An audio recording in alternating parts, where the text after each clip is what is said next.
नमस्कार, मी पंजाब डक. आज आहे 9 जुलै 2026.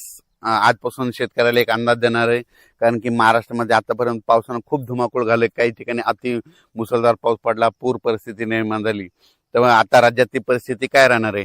आज 9 जुलै, तर आज मी म्हटलं होतं ना सूर्यदर्शन घडलं, हे सूर्यदर्शन घडलंय. आणि राज्यात मात्र आता आणखीन उद्याचे दिवस फक्त विखुरलेल्या स्वरूपाचं नाशिक जिल्हा आणि उत्तर महाराष्ट्राकडे नंदुरबार, धुळे, जळगाव तिकडं तुरळक ठिकाणी आज पाऊस पडणार आहे म्हणून हे अंदाज लक्षात यायचा. पण राज्यात मात्र उद्यापासून पावसाचा जोर ओसरणार आहे. 11 तारखेला एकदम संपूर्ण पाऊस राज्यातला ओसरला दिसेल. मुंबईचा देखील पावसाचा जोर ओसरणार आहे, पुण्याकडला ओसरणार आहे, नाशिकचा ओसरणार आहे, कोकणपट्टी घाटमाथ्यावरचा देखील 2 दिवसानंतर ते देखील जोर ओसरणार आहे. आता खूप काही मोठा पाऊस पडणार नाही. उद्या 11 जुलैपासून राज्यात चांगलं सूर्यदर्शन होणार आहे आणि हवामान कोरडं राहणार आहे म्हणून हा अंदाज महाराष्ट्रातल्या सर्व शेतकऱ्यांना लक्षात द्यायचा. त्याच्यानंतर राज्यामध्ये बऱ्याच भागामध्ये हा पाऊस झाला आणि त्याच्यामध्ये देखील आणखीन काही भाग वंचित आहे.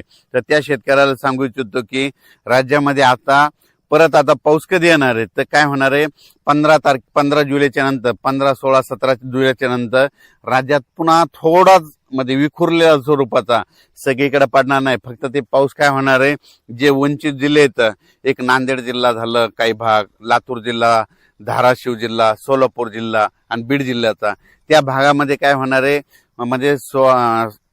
15, 16, 17 जुलैच्या दरम्यान तुरळक ठिकाणी भाग बदलत त्या 2-3 जिल्ह्यामध्ये एक पावसाची हजेरी असणार आहे म्हणून हा अंदाज लक्षात.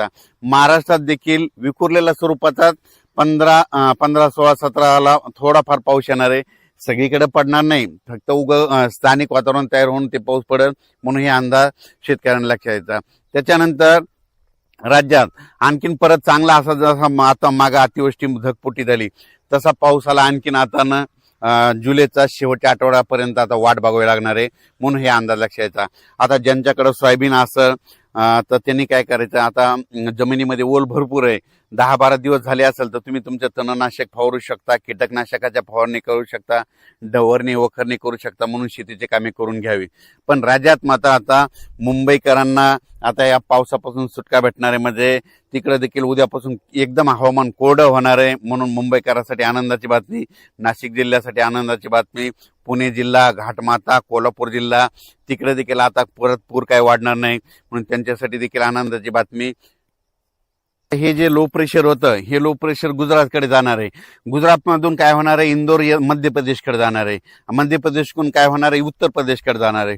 उत्तर प्रदेशकडून इकडं नेपाळ हे तिकडं जाईल आणि तिकडं स्थिरावळ, पण त्याला स्थिरावायला आणखीन 4 दिवस लागतात.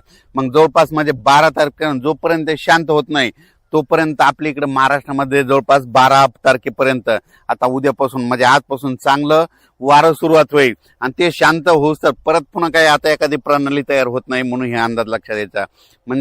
आता राज्यात मात्र उद्या 11 तारखेपासून सगळीकडे चांगलं हवामान कोरडं राहणार आहे म्हणून हे अंदाज लक्षात यायचा. फक्त 15, 16, 17च्या दरम्यान परत एकदा पावसाळी वातावरण तयार होईल, पण तो इतका पाऊस असा जोराचा पडणार नाही, फक्त तुरळक भागातच विखुरलेल्या स्वरूपाचा ते असणार आहे म्हणून हे अंदाज लक्षात यायचा. चांगल्या पावसासाठी जुलैच्या शेवटच्या आठवड्यापर्यंत वाट पाहावी लागणार आहे म्हणून हे अंदाज देखील सर्व शेतकऱ्यांनी लक्षात घ्यावा. सोशल मीडियातून काय व्हायला थोडे अफवा पसरत आहेत की परत आता पाऊस येणार नाही. शेतकऱ्यांना घाबरू नका, पाऊस येणार आहे. जुलैच्या शेवटच्या आठवड्यात देखील असाच एकदम आता जसा पाऊस आला ते चांगला पाऊस येणार आहे. पण तुम्हाला एक सांगू इच्छितो, 15, 16, 17च्या दरम्यान देखील थोडाफार पाऊस असणार आहे म्हणून शेतकऱ्यांनी तुम्ही काय करा, आपण आपले शेतीचे कामे करून घ्या, तणनाशक मारून घ्या, कीटकनाशक मारून घ्या, कारण की पाऊस बिलकुल येणार आहे, दुष्काळ वगैरे काही पडणार नाही. त्याच्यानंतर आता जुलैच्या शेवटच्या आठवड्यात देखील एक चांगला मोठा पाऊस येईल, त्याचा व्हिडिओ आणखी 2-4 दिवसात देईल. पण तोपर्यंत शेतकऱ्यांनी घाबरून न जाता आपण आपल्या शेतीचे कामे करून घ्या, फवारण्या करून घ्या, डवरणी करून घ्या, वखरणी करून घ्या म्हणून हे सर्व शेतकऱ्याला सांगू इच्छितो.